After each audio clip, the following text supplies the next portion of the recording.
Sayang, jauh sebelum intrik politik modern, ada sebuah peristiwa, sebuah kejahatan yang disengaja, yang mengubah arah sejarah selamanya, sebuah kejadian yang bukan hanya tentang kekuasaan, tapi tentang pengkhianatan, ambisi dan harga sebuah posisi tertinggi. Bersiaplah, karena hari ini kita akan menelusuri jejak kejahatan politik pertama di dunia. Halo semuanya, kembali lagi di Story Edu.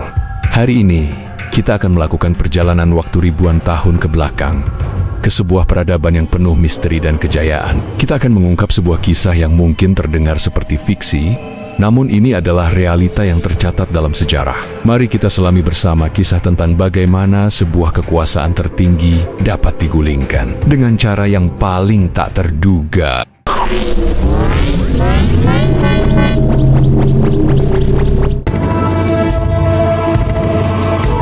Bayangkan dirimu hidup di Mesir kuno, sekitar tahun 1155 sebelum Masehi. Ini adalah masa di mana Firaun bukan hanya seorang pemimpin, melainkan juga seorang dewa yang dipuja dan dihormati oleh seluruh rakyatnya. Kekuasaan sang Firaun begitu absolut, tak tergoyahkan, seolah-olah tak ada seorang pun yang bisa menentangnya. Ia memegang kendali penuh atas kehidupan dan nasib jutaan orang, dari pembangunan monumen agung hingga urusan sehari-hari. Kemewahan istana dan kesetiaan para abdi dalam menggambarkan betapa Firaun adalah puncak dari segala-galanya. Ini adalah era keemasan, di mana peradaban berkembang pesat di bawah naungan seorang penguasa tunggal. Mesir saat itu adalah imperium raksasa, dengan wilayah yang luas dan kekayaan yang melimpah ruah dari berbagai perdagangan. Rakyatnya hidup dalam struktur sosial yang sangat teratur, di mana setiap orang memiliki peran dan tempatnya masing-masing. Pertanian di sepanjang sungai Nil menjadi tulang punggung ekonomi, memberikan kemakmuran yang tiada tara. Ritual keagamaan mendominasi setiap aspek kehidupan, memperkuat legitimasi ilahi Firaun di mata masyarakat. Kepercayaan akan kehidupan setelah kematian juga sangat kuat, tercermin dari pembangunan makam-makam megah dan mumifikasi. Namun, di balik semua kemegahan dan ketertiban ini, seperti halnya setiap kekuasaan, ada celah-celah kecil yang bisa menjadi awal dari sebuah keretakan. Di antara para pejabat istana, di antara para selir, dan bahkan mungkin di antara anggota keluarga kerajaan sendiri, mulai berbisik-bisik ambisi, ketidakpuasan, atau mungkin dendam pribadi, perlahan-lahan mulai tumbuh subur di balik tembok-tembok istana yang kokoh. Sejarah menunjukkan bahwa bahkan kekuasaan yang paling kokoh pun bisa memiliki titik rapuh yang tak terduga. Firaun Ramesses III, sang penguasa agung saat itu, telah memimpin Mesir dengan tangan besi selama bertahun-tahun. Ia dikenal sebagai seorang pemimpin yang cakap dan berani, yang berhasil membawa Mesir melewati berbagai tantangan. Namanya terukir dalam sejarah sebagai salah satu Firaun terakhir yang perkasa di dinasti ke-20. Ia membangun banyak monumen, mengalahkan musuh-musuh Mesir, dan memastikan stabilitas kerajaannya. Rakyatnya memandangnya sebagai pelindung dan penjamin kesejahteraan. Di dalam harem Firaun yang megah, sebuah benih konspirasi mulai ditanam. Tiye, salah satu selir Firaun, memiliki seorang putra bernama Pentawer, dan ia sangat berambisi untuk melihat putranya naik tahta. Sayangnya, posisi ahli waris sudah dipegang oleh Pangeran Ramses IV, putra dari Ratu Isis. Situasi ini menciptakan ketegangan laten yang tak terlihat di permukaan istana yang anggun. Keinginan Tiye untuk mengubah garis suksesi menjadi pemicu utama dari semua peristiwa mengerikan yang akan terjadi selanjutnya. Tiye menyadari bahwa keinginannya tidak akan terwujud melalui jalur yang sah, sehingga ia harus mencari cara lain yang lebih radikal. Ia mulai membangun jaringan rahasia di antara para pelayan istana, pejabat tinggi, dan bahkan beberapa anggota pengawal kerajaan. Janji-janji kekuasaan, kekayaan, atau bahkan ancaman digunakan untuk merekrut orang-orang ke dalam skema gelapnya. Setiap langkah direncanakan dengan sangat hati-hati agar tidak menimbulkan kecurigaan dari pihak Firaun maupun pihak istana lainnya. Konspirasi ini semakin meluas, melibatkan beberapa nama penting seperti kepala bendahara Firaun,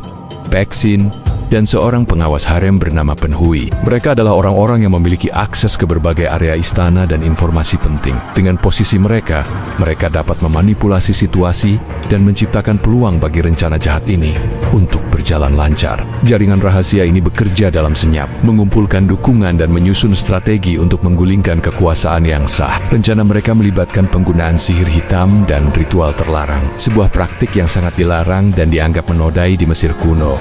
Mereka mencoba membuat jimat dan mantra yang konon bisa melemahkan Firaun dan mengaburkan pandangannya. Meskipun terdengar tidak masuk akal bagi kita sekarang, pada masa itu, kepercayaan terhadap kekuatan sihir sangatlah kuat dan dianggap sebagai alat yang ampuh. Mereka berharap ini akan menjadi senjata rahasia mereka untuk melemahkan sang penguasa. Pada suatu malam yang tak terlupakan, saat perayaan Opet, sebuah festival penting yang dirayakan di Mesir, kesempatan itu datang. Firaun Ramses III sedang menikmati jamuan makan dan hiburan, dikelilingi oleh para abdi dalamnya, larut dalam kegembiraan. Suasana istana dipenuhi dengan tawa dan musik, sebuah kontras yang tajam dengan tragedi yang akan segera melanda. Malam itu seharusnya menjadi puncak sukacita, namun justru menjadi titik balik kelam yang mengubah jalannya sejarah Mesir.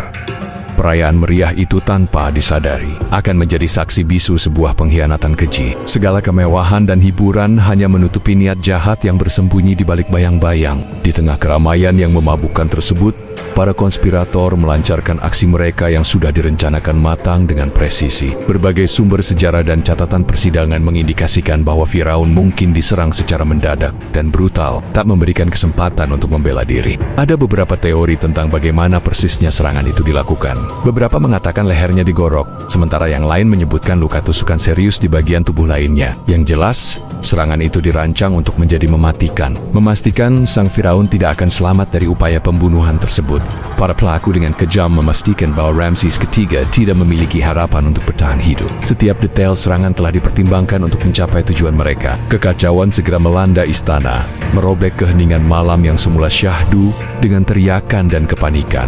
Para pengawal Firaun yang terkejut mencoba mengamankan situasi. Namun serangan itu sudah terlalu cepat dan terlambat untuk dicegah sepenuhnya. Berita tentang kejatuhan sang penguasa menyebar dengan cepat di antara para penghuni istana, menimbulkan kepanikan dan kebingungan yang tak terlukiskan. Perayaan yang semula meriah berubah menjadi ajang ketakutan dan kekacauan, meninggalkan trauma mendalam bagi mereka yang menyaksikannya. Ini adalah pertama kalinya seorang Firaun diserang di dalam istananya sendiri, sebuah preseden yang mengguncang fondasi kekuasaan. Keamanan istana yang selama ini dianggap tak tertembus, kini telah terkoyak oleh intrik dari dalam. Pasca kejadian tersebut, terlepas dari kondisi sang Firaun yang belum diketahui publik secara luas, mereka yang berada dalam lingkaran konspirasi mulai menjalankan bagian selanjutnya dari rencana mereka dengan cepat. Mereka berupaya untuk menguasai istana dan mengamankan suksesi Pentawer, putra Tie, yang mereka harapkan akan menjadi raja boneka. Namun, rencana mereka tidak berjalan semulus yang mereka bayangkan, karena ada pihak-pihak lain di istana yang tetap setia pada garis suksesi yang sah. Para loyalis ini dengan cepat bereaksi terhadap situasi yang tidak terduga,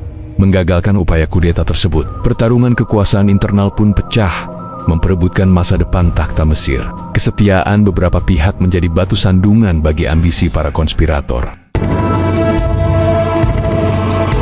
Meskipun para konspirator berhasil melancarkan serangan mereka, upaya mereka untuk merebut kekuasaan sepenuhnya gagal secara dramatis. Pangeran Ramses IV yang seharusnya menjadi korban, berhasil mengamankan posisinya dan naik takhta sebagai Firaun yang baru, mengukuhkan legitimasinya.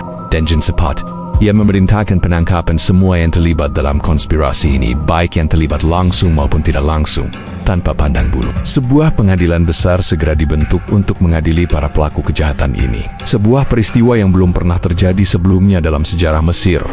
Keadilan harus ditegakkan demi stabilitas kerajaan. Penangkapan massal ini mengirimkan pesan tegas kepada siapapun yang berani mengkhianati takhta. Pengadilan ini dikenal sebagai pengadilan harem atau konspirasi harem papyrus, karena semua detailnya tercatat dengan cermat dalam gulungan papirus yang ditemukan. Lebih dari 30 orang diadili, termasuk Tie, Pentawer, dan para pejabat tinggi yang terlibat, mencerminkan skala besar konspirasi tersebut. Catatan persidangan ini memberikan gambaran yang jelas dan transparan tentang bagaimana keadilan ditegakkan pada masa itu. Sebuah warisan hukum yang berharga. Para hakim ditunjuk langsung oleh Firaun, menunjukkan otoritas penuh dari penguasa baru. Proses persidangan dilakukan dengan sangat teliti dan rinci, memastikan setiap aspek kejahatan terungkap. Papirus tersebut menjadi saksi bisu pengadilan yang monumental ini. Hukuman yang dijatuhkan sangatlah berat, mencerminkan seriusnya kejahatan yang mereka lakukan terhadap Firaun dan negara secara keseluruhan. Beberapa dihukum mati.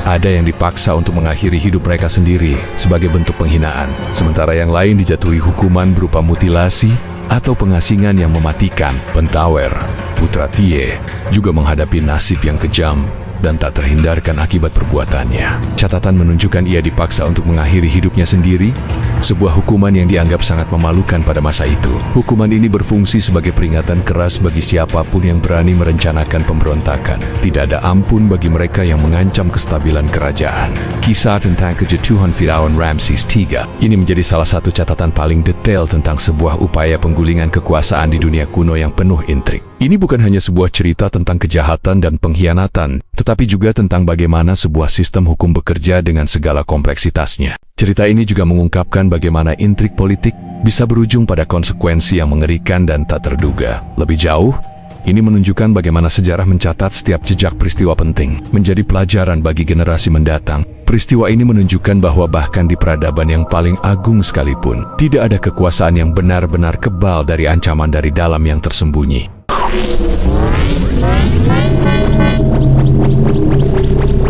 Kisah Firaun Ramses III dan konspirasi yang merenggut nyawanya adalah pengingat bahwa intrik kekuasaan bukanlah fenomena modern semata. Ribuan tahun yang lalu, di tengah kemegahan peradaban Mesir kuno, ambisi, iri hati, dan hasrat untuk berkuasa sudah menjadi bagian tak terpisahkan dari dinamika politik. Ini adalah bukti bahwa sifat manusia, dengan segala sisi gelap dan terangnya, selalu berperan besar dalam membentuk alur sejarah. Pelajaran dari masa lalu ini mengajarkan kita tentang kerentanan kekuasaan dan konsekuensi dari tindakan-tindakan gelap. Peristiwa ini juga menunjukkan betapa pentingnya menjaga integritas dan keadilan dalam sebuah sistem pemerintahan. Meskipun kejadian ini sangat tragis, keberhasilan pengadilan dalam mengungkap kebenaran dan menghukum para pelaku menegaskan prinsip bahwa setiap tindakan memiliki konsekuensi. Kisah ini menjadi salah satu naskah tertulis paling awal tentang kejahatan yang terorganisir di lingkungan kerajaan. Bagaimana menurut kalian, teman-teman? Apakah kalian terkejut dengan fakta bahwa intrik politik sudah ada sejak ribuan tahun lalu?